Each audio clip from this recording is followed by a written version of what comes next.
बिस्मिल्लाहिर्रहमानिर्रहीम। अस्सलाम वालेकुम क्लास। आज जो बायोमैकेनिक्स में हमने न्यू चैप्टर स्टार्ट करेंगे, फोर्थ चैप्टर जो है the biomechanics of human bone growth and development.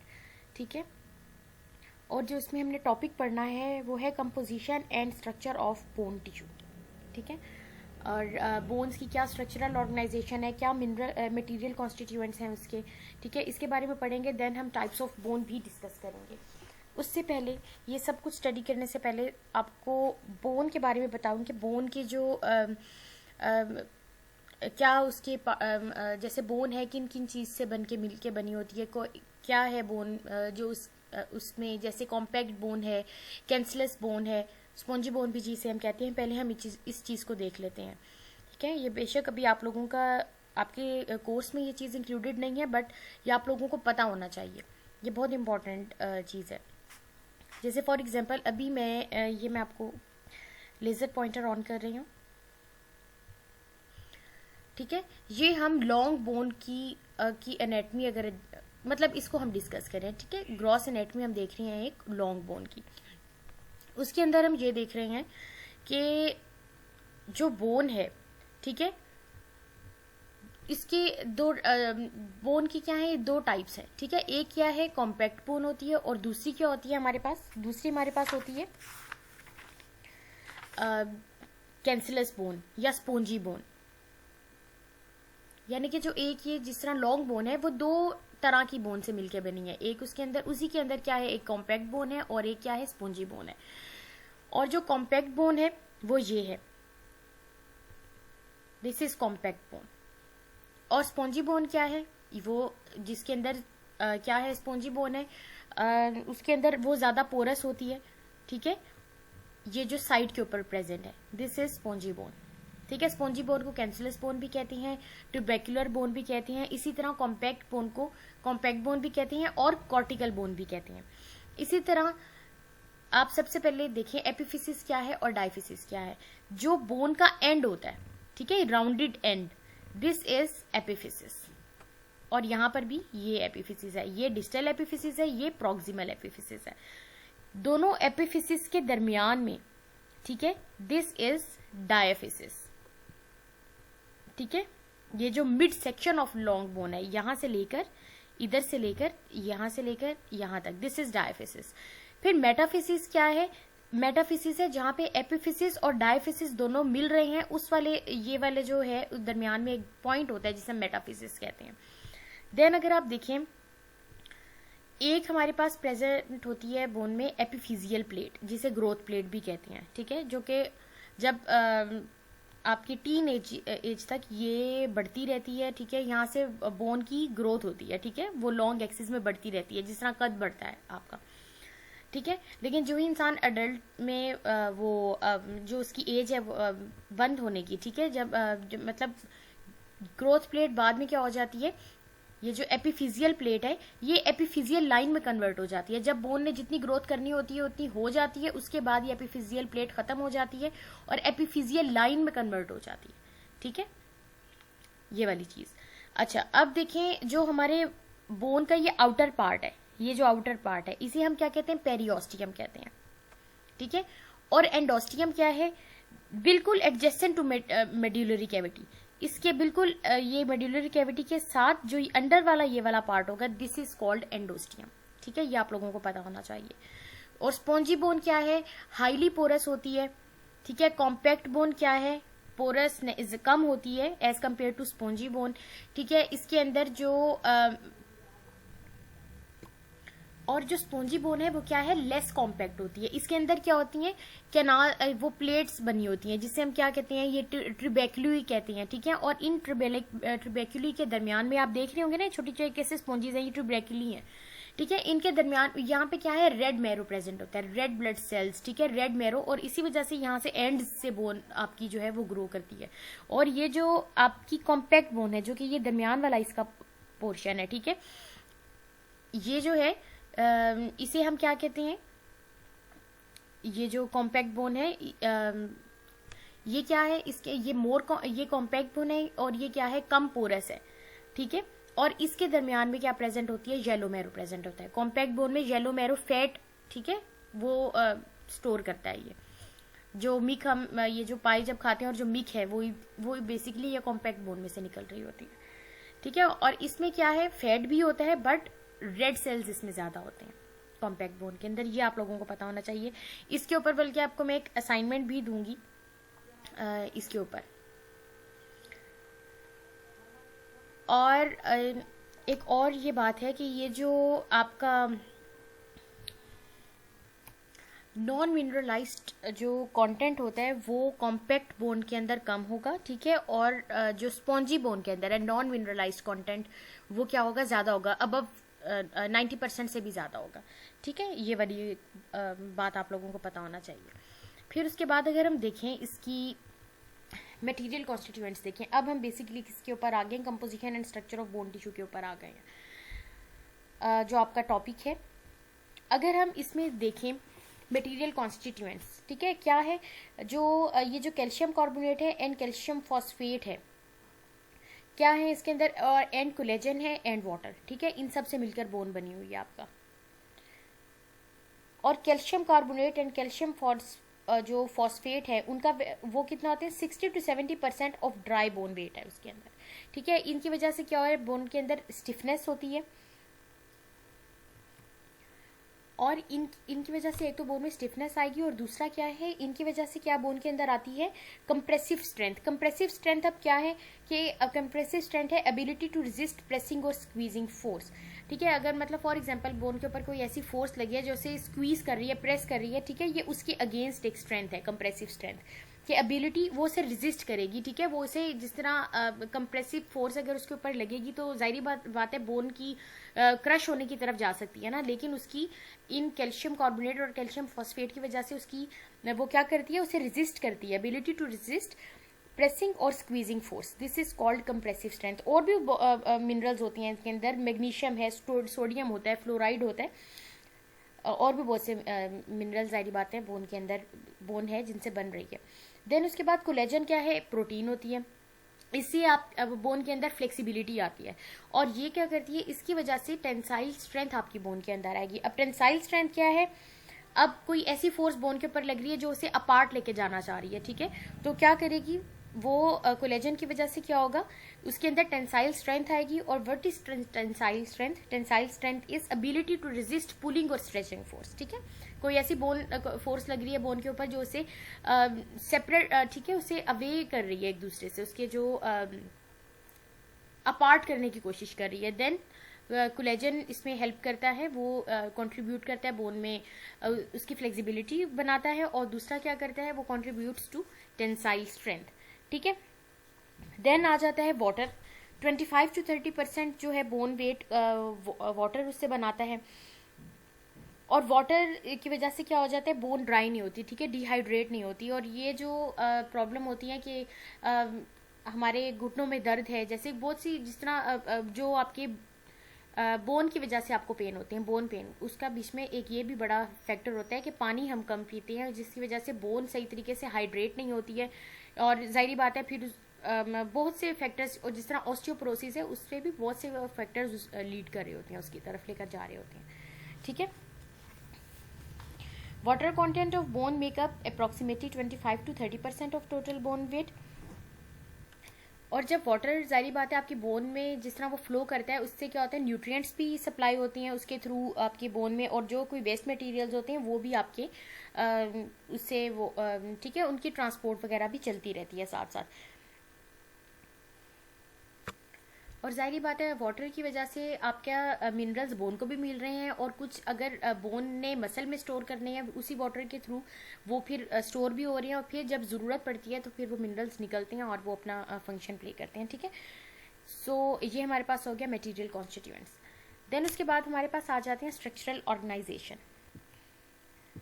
अच्छा, अब देखिए जो स्ट्रक्चरल ऑर्गेनाइजेशन में अगर हम देखें बोन मिनरलाइजेशन के ऊपर, बोन मिनरलाइजेशन नो डाउट एक एज फैक्टर भी है कि जो जाहिर बात है जो यंग है उनके अंदर बोन में मिनरल ज़्यादा होगी, उसकी उनकी डेंसिटी ज़्यादा होगी, ठीक है। और जो ही जाहिर बात है एज बढ़ती जाएगी तो ये चीज़ें कम होती जाती है ना, मिनरल कंटेंट बोन का कम होता जाता है। एक तो ये चीज़ भी होती है, लेकिन ये जो बोन मिनरलाइजेशन है ये bone to specific bone in the body में भी डिपेंड करती है। फॉर एग्जांपल अगर जिस तरह भी मैंने आपको पहले बताया है कि कॉम्पैक्ट बोन है, देन आपके पास स्पॉन्जी बोन है, कॉम्पैक्ट, अच्छा आपके बुक में भी बहुत से वर्ड्स यूज होंगे, compact, cortical, both are same. इसी तरह स्पॉन्जी, ट्रिबेक्युलर और पोरस बोन, ठीक है, और कैंसलस बोन, ये तीनों एक ही के नाम है, ठीक है। अब जोन सी बोन ज्यादा पोरस होगी उसके अंदर क्या है, calcium carbonate and calcium phosphate के जो कंटेंट है वो कम होंगे। और जाहिर बात है कैल्शियम कार्बोनेट और वो क्या है, ये क्या बोन को बना रही है, ये कॉम्पैक्ट बना रही है ना। और जब ये कम होंगे तो इसका मतलब है नॉन मिनरलाइजेशन जो है, नॉन मिनरलाइज टिश्यू बोन में वो ज्यादा होगा, ठीक है। सबसे पहले इस कॉन्सेप्ट को समझना बहुत जरूरी है कि जब आपकी जो बोन मिनरलाइजेशन है वो तो एक तो एज पे डिपेंड करती है, लेकिन कुछ लेकिन साथ साथ किस पे भी डिपेंड कर रही होती है, बोन, ठीक है, स्पेसिफिक बोन पे भी डिपेंड कर रही होती है। जिस तरह के अगर जो पोरस बोन है उसके अंदर आपके, अगर तो बोन पोरस है तो उसके अंदर कैल्शियम कार्बोनेट और कैल्शियम फॉस्फेट क्या होंगी, उनकी क्वांटिटी कम होंगी। और नॉन मिनरलाइज टिश्यू जो है उसकी क्वांटिटी ज्यादा होगी, सारी बात है, ठीक है। इसी के ऊपर ही सब चीजें बेस करी हैं कि क्या जो बोन है वो कॉर्टिकल बोन होगी या कॉम्पैक्ट बोन होगी या फिर वो बोन ट्रेबेक्युलर बोन होगी, ठीक है। If the porosity is low with 5 to 30% of bone volume occupied by non mineralized tissue। अब देखें इसी पे हम अगर आगे से डिवाइड करें कि कॉर्टिकल बोन है और ट्रिबेक्युलर बोन है, और जो ज्यादा मोर पोरस बोन होगी वो कौन सी बोन होगी, वो ट्रिबेक्युलर बोन होगी ना। तो ठीक है, पोरोसिटी अब उसकी क्या है, ज्यादा है, उसके अंदर क्या होगा, calcium phosphate and calcium carbonate के जो मिनरल है वो कम होगा, ठीक है। और उसके अंदर 30 to 90%, बल्कि मोर देन 90% जो बोन वॉल्यूम का है वो कौन बना रहा है, नॉन मिनरलाइज टिश्यू बना रहा है। तो वो वाली बोन कौन सी होगी, वो होगी ट्रिबेक्युलर बोन, कैंसलस बोन या स्पॉन्जी बोन होगी, ठीक है। अब दूसरी तरफ अगर हम बात कर लें कि अगर पोरोसिटी क्या है, कम है, अगर बोन कम पोरस है तो जाहिर बात है अब बोन को कॉम्पैक्ट कौन बना रहा है, कैल्शियम कार्बोनेट, कैल्शियम मिनरल्स बना रहे हैं ना। तो उसके अंदर जाहिर बात है कैल्शियम कार्बोनेट एंड कैल्शियम जो फॉस्फेट है वो कंटेंट ज्यादा होगा।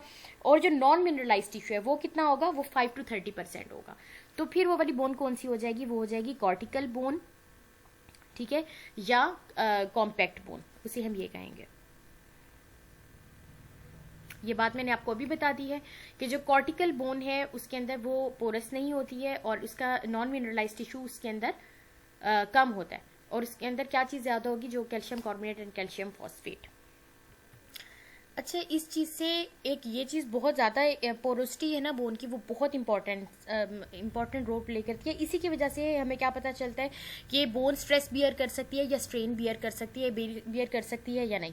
जैसे अगर जिस बोन के अंदर हायर मिनरल कंटेंट होगा, जैसे कि फॉर एग्जांपल नहीं, कॉर्टिकल बोन ही है जिसके अंदर मिनरल कंटेंट ज्यादा है, तो और फिर वो क्या होती जाती है, वो कॉर्टिकल बोन है, वो क्या है, वो स्टिफर होती है, और उसकी वजह से क्या हो जाता है, उसके अंदर क्या टेंडेंसी आती है, वो स्ट्रेस को बियर कर सकती है, ठीक है। लेकिन वो डिफॉर्मेशन बट लेस स्ट्रेन वो बियर करेगी, वो स्ट्रेस को बियर कर लेगी but less strain before fracturing, ठीक है। जब एक ऐसी बोन है जिसके जो कॉम्पैक्ट बोन है, तो अगर जिस तरह हमारी ये लॉन्ग बोन्स हैं, ठीक है, ये कॉम्पैक्ट भी है, साइड पे वो वाली बोन भी है, स्पॉन्जी बोन भी है, लेकिन जब इन पे स्ट्रेस डलता है तो जाहिर बात है अल्लाह ताला ने इसी वजह से इन्हें ऐसा बनाया है कि ये स्ट्रेस को बियर कर सकें, ठीक है। हर चीज को अल्लाह ताला ने उसी की खासियत के मुताबिक बनाया है। तो जो कॉर्टिकल बोन है वो स्ट्रेस को बियर कर सकती है बट स्ट्रेन को कम बियर कर सकती है, ठीक है, but less strain as compare to trabecular bone. और क्योंकि ट्रिबेक्युलर बोन है उसके अंदर क्या है, ट्रिबेक्युलीज है, वो स्पॉन्जी बोन है, और वो मोर स्पॉन्जियर देन कॉर्टिकल बोन है, तो वो क्या कर सकती है, वो स्ट्रेन को ज्यादा बियर कर सकती है बिफोर फ्रैक्चरिंग, ठीक है, वो स्ट्रेन को ज्यादा बियर कर सकती है। और इसी वजह से अल्लाह ताला ने जो लॉन्ग बोन्स हैं, ठीक है, उन्हें कॉम्पैक्ट बनाया है। और ये जो शॉक एब्जॉर्प्शन, ठीक है, जो आपके जो वर्टिब्राज हैं, ठीक है, ये आपकी ट्रिबेक्युलर बोन आ जाती हैं, और ये वर्टिब्राज में इनका ये ट्रिबेक्युलर बोन का कंटेंट ज्यादा होता है, इसी वजह से शॉक एब्जॉर्बिंग कैपेबिलिटी है वो इनकी अच्छी होती है। इसी वजह से उसी हिसाब से अल्लाह ताला ने ऐसे बोन्स बनाई हैं कि लॉन्ग बोन को कहाँ होना चाहिए और जो आपकी जो कॉम्पैक्ट बोन है उसे कहाँ होना चाहिए और आपकी जो ट्रेबेक्युलर बोन है वो कहाँ होनी चाहिए। अच्छा, और जो ट्रेबेक्युलर बोन है ना उसका एक ये आपको ये चीज़ बता दें कि उसमें वो हनी कॉम्ब लाइक स्ट्रक्चर होता है। जैसे कि अगर आप इस पिक्चर में देखें, ये देखें, ये हनी कॉम्ब लाइक जैसे वो मक्खियों का छत्ता होता है ना, उसके अंदर सुराख होती हैं, ऐसे ही ये ट्रेबेक्युलर बोन होती है। और उसके अंदर क्या होती हैं, ये जो सुराख हैं, फिर इन्हें क्या कहते हैं हम, ट्रिबेक्युलीज कहती हैं। और इन ट्रिबेक्युलीज के दरमियान में क्या प्रेजेंट होता है, रेड मैरो प्रेजेंट होता है। Okay, clear. और देखिए जिस तरह के ये फीमर बोन है, ये फीमर आपका दिखाया हुआ है। अब इसमें देखें जो ट्रिबेक्युलर बोन है ये क्या है, ये encased by a line of cortical bone. ठीक है, ट्रिबेक्युलर बोन के दरमियान के बाहर जो लाइनिंग होती है ना वो कॉम्पैक्ट बोन की है। ठीक है, ये देखें, ये कॉम्पैक्ट बोन की लाइनिंग है ट्रिबेक्युलर बोन के बाहर। और इसी तरह अगर हम ये स्कल की बोन को देखें ना, स्कल की बोन जो है बाहर से कॉम्पैक्ट बोन, देन अंदर से कॉम्पैक्ट बोन, और उसके दरमियान में क्या बोन है, ट्रिबेक्युलर बोन है। ठीक है, इसके अंदर ये दिखाया हुआ है, देखिए डायफिसिस दिखाया हुआ है। देन एपिफिजियल प्लेट मैंने आपको ये बताई हुई है, जो भी मैंने आपको ये चीज़ें बताई हैं। ठीक है, ट्रिबेक्युलर बोन क्या है और कॉर्टिकल बोन क्या है, देखिए ये दिखाया हुआ बाहर कॉर्टिकल बोन है, अंदर ट्रिबेक्युलर बोन है। ये मैरो प्रेजेंट है। पेरियोस्टियम का मैंने आपको बताया है अभी। और एंडोस्टियम क्या है, जो मेड्यूलरी कैविटी के बिल्कुल एडजेसेंट जो बोन का जो लेयर है, दिस इज एंडोस्टियम। और पेरियोस्टियम तो बिल्कुल आउटर लेयर ऑफ बोन। ठीक है, spongy bone is also called cancellous और trabecular bone. It is found in the long bones and is surrounded by compact bone. ठीक है, and compact bone also called cortical bone surrounds the spongy bone. They are heavy, tough and compact in nature. ठीक है, इन्हें क्यों इस तरह tough और dense बनाया है, इस वजह से क्योंकि इन्होंने स्ट्रेस बियर करना है। ठीक है, और स्पॉन्जी बोन को क्यों ऐसा बनाया है कि उसके अंदर ऐसे ऐसे जो ट्रेबेक्युलरीज बनाई है ताकि वो स्ट्रेन को बियर करने की उनके अंदर पावर ज्यादा है। ठीक है, अच्छा, एक और फैक्टर जो कि मैं आपको ये बताना चाहती हूँ, जिस तरह स्टिफनेस मैंने आपको बताया था कि calcium carbonate and calcium phosphate bone को स्टिफनेस प्रोवाइड कर रहे हैं। ठीक है, स्टिफनेस अब क्या है, उसको अगर हम डिफाइन करना चाहें तो क्या है, स्टिफनेस रेशो है स्ट्रेस टू स्ट्रेन का। जैसे कि अगर हम इसे एक फॉर्मूले की सूरत में बताएं तो क्या है, stress divided by relative amount of change in structure shape, यानी कि स्ट्रेस डिवाइडेड बाय स्ट्रेन। ठीक है, this is stiffness, ratio of stress to strain. ये क्या हो जाएगी, ये हमारे पास हो जाएगी स्टिफनेस हो जाएगी। अच्छा, बोथ स्पॉन्जी बोन और कॉम्पैक्ट बोन क्या होती हैं, एनिसोट्रॉपिक होती हैं। एनिसोट्रॉपिक क्या है, यानी कि जिस तरह उन्हें जिस डायरेक्शन में भी आप जिस डायरेक्शन में से भी अगर बोन के ऊपर हम कोई उन पे फोर्स लगा रहे हैं ना, ठीक है, उनकी डिफरेंट स्ट्रेंथ और स्टिफनेस होती है। यानी कि जो कॉम्पैक्ट बोन है वो किसी और उसके ऊपर उसकी एनिसोट्रॉपिक प्रॉपर्टीज अलहदा हैं। जो कॉम्पैक्ट जो कॉर्टिकल जो ये कैंसलस बोन होगी, स्पॉन्जी बोन होगी, ठीक है, उसकी एनिसोट्रॉपिक प्रॉपर्टीज अलहदा होंगी, लेकिन वो क्या है, दोनों एनिसोट्रॉपिक होती हैं। जैसे फॉर एग्जांपल मैंने अभी आपको जिस तरह बताया है ये वाली बात कि जो कॉम्पैक्ट बोन है क्योंकि उसके अंदर मिनरल कंटेंट ज्यादा है, कैल्शियम कार्बोनेट, कैल्शियम फॉस्फेट, और उनके अंदर नॉन मिनरलाइज टिश्यू कम है, वो कम पोरस है कॉम्पैक्ट बोन। ठीक है, वो स्टिफ है ज्यादा, और इसकी वजह से क्या है, वो स्ट्रेस को ज्यादा बियर कर सकती है। ये देखें, उसके ऊपर फोर्स लगी है, उसके ऊपर कोई डिफरेंट स्ट्रेंथ एंड स्टिफनेस, मतलब हर बोन की प्रॉपर्टीज अलग अलग होती हैं, बट बोथ आर अनिसोट्रॉपिक। इसी तरह ही अगर हम देखें कैंसलस बोन, उसके ऊपर अगर हम इसी तरह कोई उसके ऊपर कोई फोर्स लग रही है तो वो क्या है, वो स्ट्रेन उसके मुताबिक फिर वो रिएक्ट करेगी। ठीक है, वो स्ट्रेन को ज्यादा बियर करेगी एज कम्पेयर टू स्ट्रेस। तो अनिसोट्रॉपिक क्या होता है, exhibit different strength and stiffness in response to force applied from different directions। ठीक है, बोन के ऊपर डिफरेंट डायरेक्शन से भी जो फोर्स अप्लाई जो गिरती है तो उनकी डिफरेंट उनकी स्ट्रेंथ एंड डिफरेंट स्टिफनेस होती है। एनिसोट्रॉपिक को अगर हम प्रॉपर्टी डिफाइन करें तो क्या है, anisotropic is a property of a bone exhibiting different mechanical properties in response to loads from different directions। ठीक है, कॉम्पैक्ट बोन जो होती है वो ज्यादा स्ट्रेस को बियर करती है, और जो कैंसलस बोन है वो आपका ज्यादा स्ट्रेन को बियर करती है। ठीक है। और जब भी बोन क्या है, बोन हमेशा अगर जो हम उसे कंप्रेसिव स्ट्रेस उस पर अप्लाई करेंगे ना, तो वो सबसे ज्यादा स्ट्रॉन्गेस्ट होती है, वो नहीं इतनी आसानी से कंप्रेस होती। लेकिन अगर हम उसे शेयर फोर्स अप्लाई हो रही है, यानी कि पैरेलल इन डायरेक्शन, अगर लॉन्गिट्यूडनली कंप्रेसिव जो स्ट्रेस है वो तो लॉन्गिट्यूडनली आएगा ना, तो बोन स्ट्रॉन्गेस्ट होती है, इतनी आसानी से नहीं होती। बट अगर हम पैरेलल क्या है कि इस तरह जो ट्रांसफर एक्सिस में अगर बोन के ऊपर कोई फोर्स लगी है तो उस पर वीकेस्ट होती है, उसके ज्यादा चांसेस होते हैं कि बोन यहाँ पर मतलब उसे बोन जो है वो फ्रैक्चर होगी या कोई कुछ होगा बोन को। ठीक है। Both cortical and trabecular bone और मेसोट्रॉपिक बोन, ये मैंने आपको भी बताया, strongest at resisting compressive stress and weakest at resisting shear stress. इसी तरह ही अच्छा, आप लोगों के जो चैप्टर हैं बुक में उसके साइड पे डेफिनेशंस हैं और पॉइंट टू पॉन्डर्स हैं डिफरेंट। ठीक है, साइड पे जो ब्लॉक्स में लिखे हुए होते हैं वो काइंडली ज़रूर आप लोगों ने पढ़ने हैं और टोटली बुक से पढ़ा करें। जो ये बिल्कुल फर्स्ट सेमेस्टर और सेकंड सेमेस्टर से निकल आए, अब ये इसके अंदर आप लोगों को अपना विजन ब्रॉड करना चाहिए और काइंडली अपनी बुक को फॉलो करें, बुक जो है आप लोगों की। अच्छा देखिए, ह्यूमन स्केलेटन है उसे हम 2 ग्रुप्स में डिवाइड करते हैं। अब हम टाइप्स ऑफ बोन की तरफ जा रहे हैं। एक हमारे पास है एक्सियल स्केलेटन, जो देखें जिस तरह आपके एक्सिस जो बनाने में आपकी हेल्प कर रहे हैं, एक्सियल स्केलेटन। उसके अंदर बोन आपकी आ जाती हैं जो जैसे आपकी एक्सिस ऑफ बॉडी जो बना रही है बोन, जो आपकी क्या बनाती है, एक्सिस ऑफ बॉडी आपके स्कल बनाती है, वर्टिब्री बनाती है, रिब्स बनाती हैं और स्टर्नम बनाती हैं। इसी तरह अपेंडिकुलर जो स्केलेटन है ये आपके बोन्स हैं जो आपकी बॉडी अपेंडेजेस बना रही हैं, जैसे लिम्स वगैरह बना रही हैं। Bones composing the body appendages, जिस तरह आपकी ये जो लिम्स बना रही हैं, अपर लिम में जो आपकी बोन्स हैं, लोअर लिम में जो आपकी बोन्स हैं दरमियान में, दीज आर अपेंडिकुलर स्केलेटन। फिर उसी के अंदर आपकी क्या हो जाती हैं, आपके टाइप्स ऑफ बोन आ जाएंगी। शॉर्ट बोन्स हैं, फ्लैट बोन्स हैं, इरेगुलर बोन्स हैं, लॉन्ग बोन्स हैं और आपके आर्टिकुलर कार्टिलेजेस वगैरह आ जाती हैं इसके अंदर।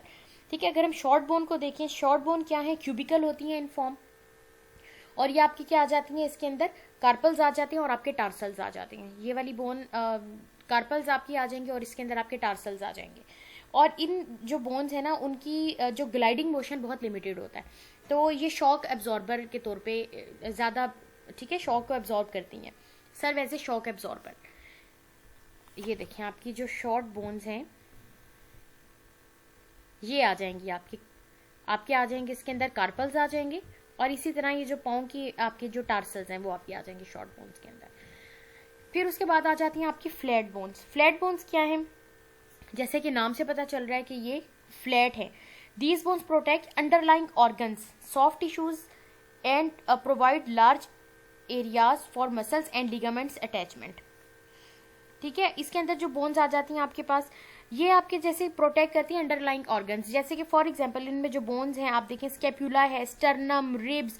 अब देखें रिब्स हैं, ये स्टर्नम है, ये आपके जो ऑर्गन्स हैं उन्हें प्रोटेक्ट कर रही हैं। अब देखें जहाँ पे रिब्स हैं, रिब्स के दरमियान में क्या पड़ा है, आपके दिल पड़ा हुआ है, लंग्स पड़े हुए हैं, ठीक है, आपके ऑर्गन्स को प्रोटेक्ट कर रही हैं। और provide surfaces for muscle attachment, limbs जो आपके रिब्स पर देखें कितने मसल्स अटैच हो रही हैं, फिर आपकी जो स्टर्नम है, ठीक है, उसके ऊपर अटैच हो रही हैं।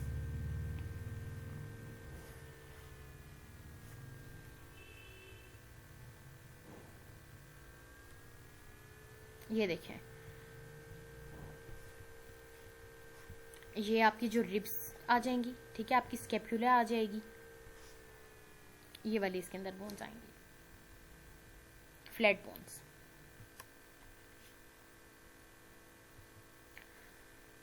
अच्छा देखिए, फ्लैट बोन में आपके पास था बोन्स ऑफ स्कल, जिस तरह बोन्स ऑफ स्कल ये पेरिटल, टेम्पोरल, ठीक है, ये फ्लैट बोन्स होती हैं, लेकिन क्या सुचर्स के थ्रू ये कनेक्ट हुई होती हैं। ठीक है। अच्छा, इरेगुलर बोन्स जैसे कि इनका नाम ही बता रहे हैं, have different shapes to serve different functions. जैसे कि वर्टिब्रास हैं, वर्टिब्रास आपके क्या कर रहे होते हैं, वर्टिब्रा के पीछे एक उनकी जो बॉडी है उनके पीछे एक टनल, प्रोटेक्टिव टनल है बनी हुई होती है। ठीक है। अगर आप वर्टिब्रा का स्ट्रक्चर देखें, उसके पीछे ऐसे एक उसका एक पार्ट होता है जहां से स्पाइनल कॉर्ड गुजर रही होती है। ठीक है। इरेगुलर शेप होती है ना वर्टिब्रा की। अगर आप ये देखें वर्टिब्रा, ये देखें, इधर से क्या गुजर रही होती है, आपकी स्पाइनल कॉर्ड गुजर रही होती है। और देखें फिर ये स्पाइनस प्रोसेस है, ये बॉडी है, इरेगुलर बोन है। ठीक है। इसकी वजह इसके ये क्यों ऐसी इरेगुलर होती है, क्योंकि इस पे लिगामेंट्स अटैच होने होती हैं, ठीक है। मसल्स भी इसने अटैच करने होते हैं। और दूसरा फिर ये क्या है, आपका वेट भी बियर कर रही है। एक वर्टिब्रा दूसरे वर्टिब्रा का वेट, ठीक है, आपकी बॉडी का वेट बियर कर रही है वर्टिब्रास, और फिर ट्रांसफर्स भी कर रही हैं। और फिर आप ऐसी, ये बोन्स इस वजह से ऐसी होती हैं कि आपकी मूवमेंट हर डायरेक्शन में, ठीक है। आप देखें, अब आपकी कमर जब आप बैठे हुए हैं, किस तरह आपका ट्रंक आप उसे डायरेक्शन में मूव कर रहे होते हैं, कभी सामने झुक रहे हैं, कभी पीछे हो रही हैं, कभी फ्लेक्स कर रही हैं साइड की तरफ, और कभी राइट साइड की तरफ फ्लेक्स कर रही हैं, कभी लेफ्ट साइड की तरफ फ्लेक्स कर रही हैं अपने जो आपकी ये वर्टिब्रास हैं, ठीक है। तो ये इरेगुलर बोन्स होती हैं। इसी तरह ही सैक्रम, कॉक्सिक्स, मैक्सिला, ये भी इरेगुलर बोन्स हैं। फिर हमारे पास आ जाती हैं लॉन्ग बोन्स, और ये क्या है, ये आपका फ्रेमवर्क बनाती हैं ऑफ द अपेंडिकुलर स्केलेटन, ठीक है।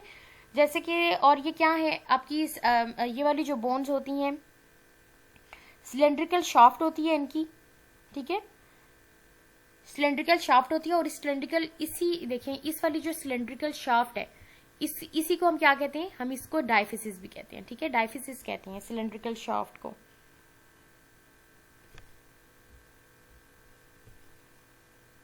और फिर इनके ऊपर क्या होती हैं, इनके ऊपर ट्यूबरोस्टीज भी प्रेजेंट होती हैं, बल्बस ट्यूबरोस्टीज, ठीक है। जिस तरह के आपकी यूमरस पे भी ट्यूबरोस्टी है प्रेजेंट, फीमर पे भी आपकी ट्यूबरोस्टी प्रेजेंट है। और फिर इनके साइड पे क्या होता है, इनके साइड के ऊपर आर्टिकुलर कार्टिलेज भी प्रेजेंट होता है, ठीक है, जिसके थ्रू ये ज्वाइंट बनाती हैं और दूसरी बोन के साथ कनेक्ट करती हैं, ठीक है। और इसी लॉन्ग बोन के दरमियान में मैंने आपको बताया है कि मेड्यूलरी कैविटी भी प्रेजेंट होती है, ठीक है, जो डायफिसिस है उसका, इसके दरमियान में यहाँ पर आपके मेड्यूलरी कैविटी, ये मेड्यूलरी कैविटी भी प्रेजेंट होती है, ये देखिए, दिस इज मेड्यूलरी कैविटी, ठीक है। फिर इसी तरह ही जो लॉन्ग बोन्स हैं वो डिफरेंट साइज और वेट की होती हैं। जिस तरह आपके टीबी और फीमर क्या हैं, वो लार्ज हैं और मैसिव हैं, क्योंकि उन्होंने बॉडी का वेट सपोर्ट करना होता है। इसी तरह ही लॉन्ग बोन्स में आपके पास ह्यूमरस, रेडियस, अल्ना है, लेकिन वो क्या है, वो उनका वेट कम होगा। क्यों कम होगा, मूवमेंट्स अलाउ करने के लिए, ठीक है, इनका वेट कम होता है। फिर इसी तरह लॉन्ग बोन्स और भी हैं, जिस तरह आपकी क्लेविकल है लॉन्ग बोन में, आपकी क्लेविकल भी आपकी लॉन्ग बोन में आती है, फिब्यूला, मेटाटार्सल्स, मेटाकार्पल्स। मेटाटार्सल्स तो पता है ना आपको, दीज आर मेटाकार्पल। और इसी तरह जो पाँव में है, दीज आर मेटाटार्सल्स। और फिलिंजेस, ठीक है, जो इसके आगे मेटाटार्सल्स के आगे आपके लगी होती हैं फिलिंजेस, ठीक है, ये भी आपकी लॉन्ग बोन्स हैं। तो लॉन्ग बोन्स की डिफरेंट साइज एंड वेट होता है। जिस तरह आपकी जो फीमर है, जो टीबिया है, वो उनका वो लार्ज भी होती हैं और इनका मैसिव होती हैं, ठीक है, क्योंकि उन्होंने बॉडी का वेट उठाना है, उनके ऊपर सारा बॉडी का वेट होता है। इसी तरह जो आपकी जो लार्ज बोन्स में आ जाती हैं, ये रेडियस, ह्यूमरस, अल्ना, लेकिन ये क्या होती है, इतना इनका वेट ज़्यादा नहीं होता, क्योंकि मूवमेंट अलाउ करते हैं, ठीक है, मूवमेंट अलाउ करने के लिए इनका वेट ज़्यादा नहीं होता है इनका। और जो आपकी अदर लॉन्ग बोन्स हैं, उनके अंदर आपकी फिब्यूला आ जाएगी, क्लेविकल आ जाएगी, मेटाटार्सल्स, मेटाकार्पल्स और फेलिंजेस आ जाएंगी। So this is the end of your lecture. Okay class, thank you.